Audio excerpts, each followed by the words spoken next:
জাপানে বেড়ে চলেছে অর্থ পাচার ও হুন্ডি ব্যবসা।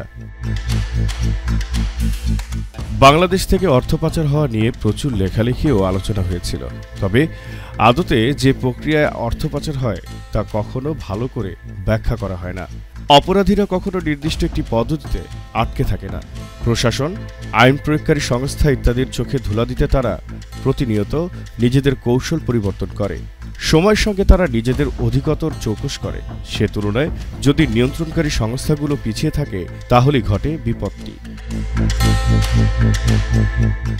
সারা বিশ্বে বর্তমানে অন্যতম একটি অপরাধ হল বিদেশে টাকা পাচার করা। এ কাজ সম্পাদনে জড়িত চক্র হাল আমলে অভিনব একটি পদ্ধতি অনুসরণ করছে। তারা বিদ্যমান আইনের ফাঁকফোকরকে কেন্দ্র করে বিভিন্ন ব্যাংকিং এবং নন ব্যাংকিং চ্যানেল ব্যবহার করে এমনভাবে বিদেশে টাকা পাচার করছে, সাদা চোখে সেটিকে অবৈধ বলে চিহ্নিত করার সুযোগ থাকে না। তারা অবৈধ কাজ করছে, কিন্তু তার ওপর খুব সুন্দরভাবে দিয়ে দিচ্ছে বৈধতার প্রলেপ। বাংলাদেশ সহ বিশ্বে বৈধ উপায়ে টাকা পাচারের সর্বাধিক অনুসৃত মাধ্যমটি হল ট্রেড বেসড মানি লন্ডারিং। ব্যবসার নামে টাকা পাচার। টাকা পাচার প্রতিরোধকারী প্যারিস ভিত্তিক আন্তর্জাতিক সংস্থা ফাইন্যান্সিয়াল অ্যাকশন টাস্কফোর্স কর্তৃক 2006 সালে পরিচালিত এক গবেষণা অনুসারে ব্যবসার ছদ্মবেশে বিদেশে টাকা পাচার এবং সন্ত্রাসী কর্মকাণ্ডে অর্থায়নে অপরাধীদের সবচেয়ে জনপ্রিয় মাধ্যম এটি। বর্তমানে অনেক জাপান প্রবাসী ব্যবসায়ীদের নামে জড়িয়েছে এসব টাকা পাচারকারীদের সঙ্গে। জানা গেছে স্বৈরাচার শাসকের অনেক এমপি মন্ত্রীদের অবৈধ টাকা পাচারে সাহায্য করেছে কিছু জাপান প্রবাসী ব্যবসায়ী। জুজু, সিনোকুবো, সাইতামা কেন, ইবারিকা কেন, গুম্মা কেন এই শহরগুলোতে প্রবাসীরা বড় বড় ব্যবসা প্রতিষ্ঠান খুলেছে। এক সূত্রে জানা গেছে বেশিরভাগ হুন্ডির টাকার লেনদেন এখানকার প্রতিষ্ঠানগুলোতে হয়। একটি উদাহরণ দেয়া যাক। একজন ব্যবসায়ী পণ্য আমদানির উদ্দেশ্যে কোনো একটি ব্যাংকে এলসি খুললেন, আমদানিকৃত পণ্যের পুরো টাকাও পরিশোধ করলেন। কাগজে কলমে পণ্য আমদানি হয়েছে, কিন্তু প্রকৃত অর্থে কোনো পণ্য দেশে প্রবেশ করেনি। ম্যাজিক মনে হচ্ছে? প্রশ্ন জাগছে না? তাহলে তিনি কেন ব্যাংকে টাকা জমা দিলেন? সে টাকা তবে কোথায় গেল? উত্তর সহজ, সম্পূর্ণ টাকা রফতানিকারী দেশে পাচার হয়ে গেছে। ব্যবসার নামে টাকা পাচারের ক্ষেত্রে ভুয়া এলসির পরবর্তী স্থান দখল করে আছে ওভার ইনভয়েসিং। একজন আমদানিকারক যখন পণ্যের প্রকৃত মূল্যের চেয়ে অতিরিক্ত মূল্য ঘোষণা করে পণ্য আমদানি করেন, তখন তাকে ওভার ইনভয়েসিং বলা হয়। পণ্যের প্রকৃত মূল্যের অতিরিক্ত অর্থ পাচার হয়ে যায় বিদেশে। এছাড়া ব্যবসার আড়ালে টাকা পাচারের কয়েকটি উল্লেখযোগ্য উপায় হল শর্ট শিপিং, অর্থাৎ যত পরিমাণ পণ্য আমদানি করার ঘোষণা করা হয়েছে সে তুলনায় জাহাজে পণ্য কম থাকা। এক্ষেত্রে অবশিষ্ট পণ্যের দাম বিদেশে পাচার হয়ে যায়।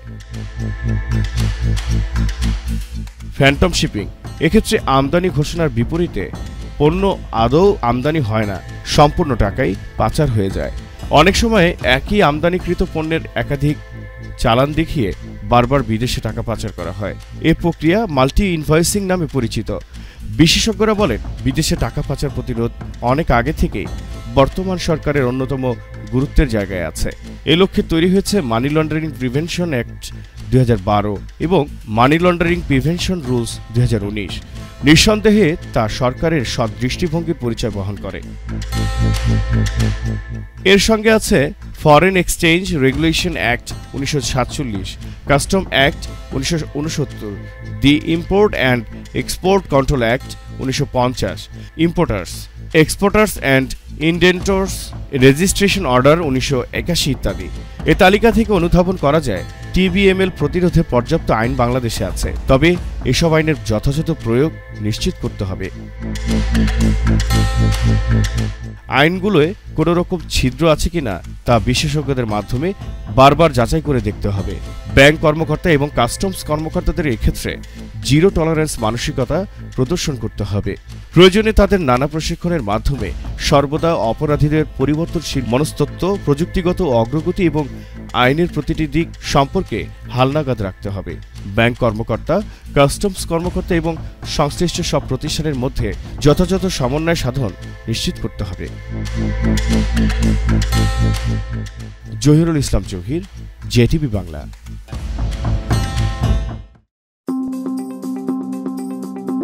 জিআরএফে সুস্বাগত। JRF রেমিটস, জাপানের 1 নম্বর রেমিটেন্স কোম্পানি। বাংলাদেশ থেকে যে কেউ যে কোনো সময় নগদ, বিকাশ বা ব্যাংকের মাধ্যমে টাকা পাঠাতে পারেন খুব সহজেই।